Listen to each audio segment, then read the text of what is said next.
Good morning, everyone. I'm Nikki Stanzione. And I'm Kristen Van Dyke. And this is New Mexico style. When I looked outside this morning, it looked like fall. We look like fall. Yeah. But it doesn't really feel like fall yet. I'm ready for fall. But you know the weather pattern when we get these cold fronts coming through? That is a fall weather pattern. Is it? Okay. It is. It's just not cool enough yet. It's just not cool enough. It's still, Yeah. But there's a nice breeze this morning. It's a little cooler, but I know it's going to heat up, and you'll get to more details about that. But what is heating up is the talk about the lottery. You know, a lot of people really had high hopes, including myself yesterday, and there was a Powerball winner, but no, it was not me. Clearly, I'm here, right? A Michigan resident is the one who hit the jackpot. Yeah, but don't throw away your ticket just yet, because there is $1 million winner somewhere in New Mexico.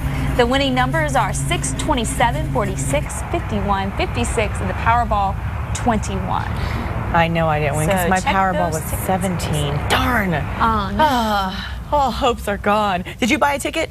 I didn't. I don't know why I haven't done it yet. You know what? Who knows how many lotteries I could have won. Yeah. Right. Well, you know, there is that thing about the taxes, though. You know, I know somebody in New Jersey at one point when I was growing up who actually won the lottery, and it was a huge thrill. It was a good friend of my mother's, and she won a ton of money. It was very exciting, but, you know, she had to pay so much tax. And, you know, I think what happens is that thrill of victory kind of thing, where you start spending because you think, oh, I've got it, I'm good. But then you get to that point where it's tax time, and you're like, oh my gosh, I got to come up with a lot of money now. Oh, so right. There is that side of it. So that's the bright side to not winning. There you Yes, go. you have to pay taxes on it. Right? Okay. Less taxes. Always look on the bright side of life. Somebody who always looks on the bright side is our friend Elizabeth Alvarez, who clearly is also not a lottery winner this morning. Boo! Did you buy the ticket? Did you buy the ticket? No, you know what? I was going to do the whole pool thing, and then at the last minute, I honestly didn't have $2 on me. It happens. God, That happens. I know. Becca, my executive producer over there, is pointing at me going. But anyway, you know, hey, congratulations to you out there if you are the lucky winner of the $1 million here in New Mexico. That's so exciting. Happy Thursday, everyone. Let's get to your Thursday morning headlines. Hurricane Katrina, remember her? She turned New Orleans upside down. It was one of the worst, sending tens of thousands of refugees to several states, including our neighboring state, Texas. Well, guess what? Albuquerque is now preparing to accept disaster patients should a disaster strike in the country. Now, hundreds of people here in Albuquerque will be taking part in a special training that began, just a few minutes ago and will last through the afternoon. The Albuquerque Office of Emergency Management is holding a full-scale disaster exercise. This is going to be taking place, or is taking place, at 17 different locations throughout the city, including the Albuquerque International Sunport, the Emergency Operations Center, and all major hospitals.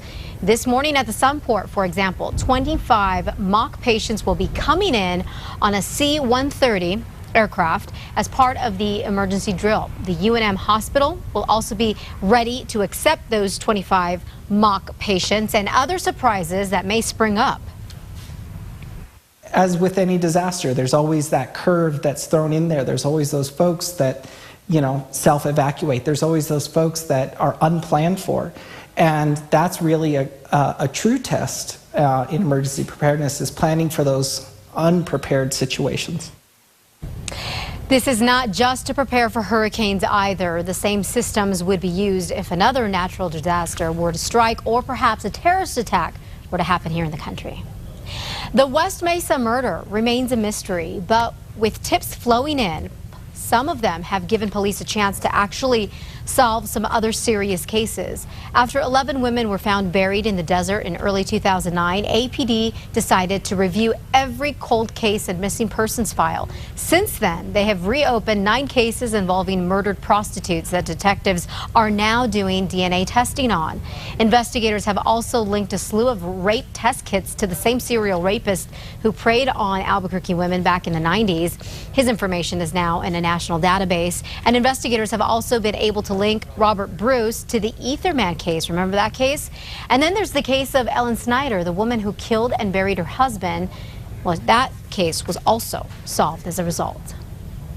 With school back in session, Mayor R.J. Berry and Albuquerque police want to make sure you are slowing down in school zones. A lot of traffic cops and at least 15 school resource officers will be monitoring school zones and writing tickets. Police Chief Ray Schultz has a message for you. There are no second chances for drivers who are caught speeding in school zones. We go out there and this is zero tolerance. There's no warning citations. These are citations that may cost up to $270. So this is very, very serious. APD is off. APD is also offering to slow down slow down ABQ yard signs, those signs you see right here in this video. They're offering these signs to you to place on your property if you live near a school zone. You know, if you'd like one of these signs, it's very easy to get. APD says that you can pick one up at any command center. This morning, state employees are waking up with their names and salaries on the web for all to see. Governor Susana Martinez was recently ordered by a judge to remove the names and their salaries from the New Mexico Sunshine Portal, saying that it violated state law. Well, the governor's argument has been that it is information considered to be public information. So instead of the Sunshine Portal, the state has now displayed the information on the homepage of the state's website. Now, an attorney for the union that opposes the governor doing all this says he may challenge the move to see if being on the state's homepage would violate any laws.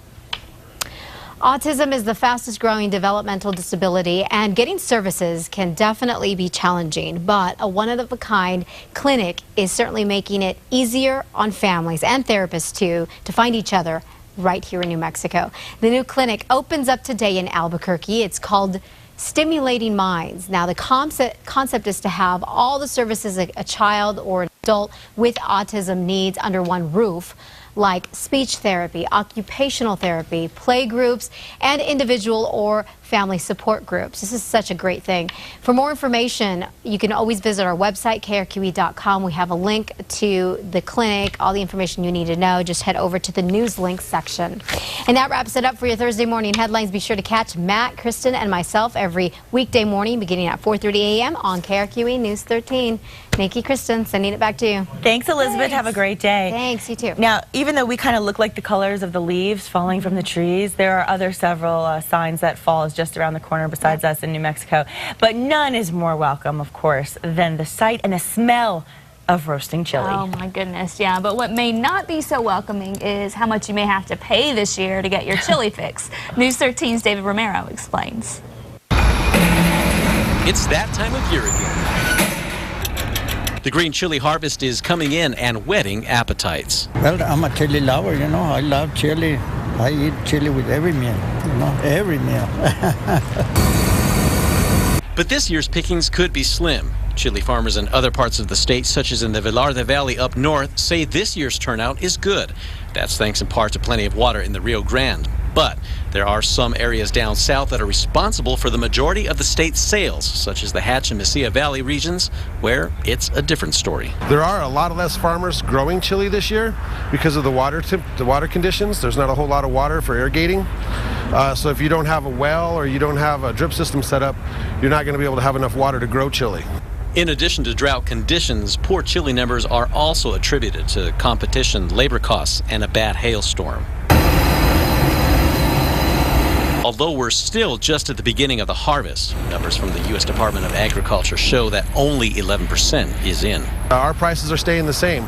From what I can tell with other people in town, that their prices are going up, okay?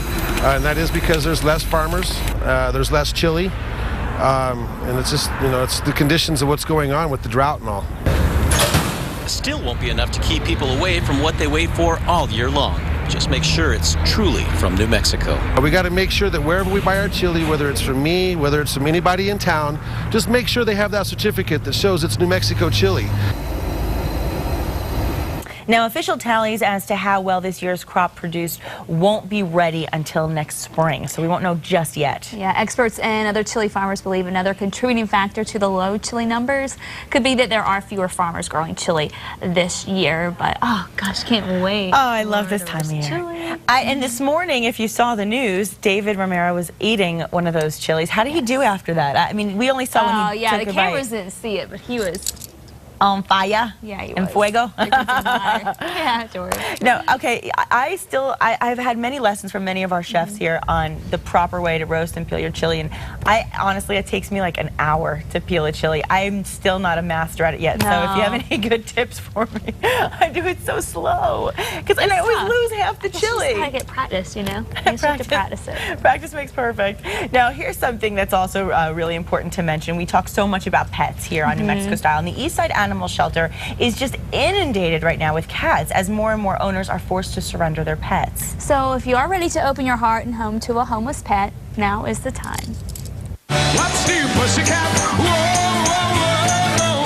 What's new, pussycat? Whoa, whoa, whoa. The difference, I think, between you know, a cat and a dog is that cats tend to be more independent. You know, they can go and do their thing and then come back and want, you know, love and everything. But then they're good. They're a little bit low maintenance compared to a dog. In the past 12 months, we've had over 9,000 cats enter our shelter. Not sure why, if it's the economy, what other issues there may be, but right now, so many cats, we have over 500 right now that need a home desperately. Starting this Friday and throughout the weekend, we're having a pet adoption, and it's called Ride the Wave, Adopt a Cat. Animal Welfare will be waiving the adoption fee this weekend and encouraging everybody to come out and pick out a cat that would fit their home. The good guys dress in black, remember that. We're also, on top of having this great adoption event, we're also featuring this month, it's called PIB, which means Pets in Black. Any pet that has any speck of black on it, you know, we waive the fee to 50% off. So it's an excellent opportunity to come in and adopt a pet. We have over 500 dogs as well here at the shelter. So there is a lot to pick from at our shelter here. And I encourage everybody to come to our website, which is cabq.gov/pets. And come on down. We're open 6 days a week from 9:30 till 6 o'clock at night. I know you can find the perfect pet for your home. Please, we encourage you to come down and adopt a shelter pet. I love Here Come the Pets in Those Black. kitties were so cute. They were so cute. Yeah, so please, if you want more information and you're ready to adopt, this is the time. For more information about pet adoption, just dial 311. It is that simple. Something else simple is to participate in the search for the new Face of Fox. It's an annual contest, as you know, and we're looking for someone to join our team in October when we say goodbye to our reigning Face of Fox, Elias Gallegos. Yes, this Friday at 11:59 p.m. That is the deadline to submit your 1-minute video to Casa.com. Top candidates must be energetic, enthusiastic, fun to watch spokespeople who can represent to Casa Fox and Casa.com on air and online. And if you're curious about that competition, you can check it out right now on Casa.com. All the videos are up. Videos are up. Yeah, so you can take a some look. tough competition out there. Definitely, and Elias certainly set the bar high, so He tough did. act to follow. In the meantime, I said that it looks like fall, but it doesn't feel like fall. No. And so, does that mean that we are still not going to be in for a cool down? It's going to be a little cooler, but just not enough to feel like fall. Not anywhere close to feeling like fall, but it will be better. So there's some good news there. We'll go with the good news, the bright side, right? Yes. Okay. Always.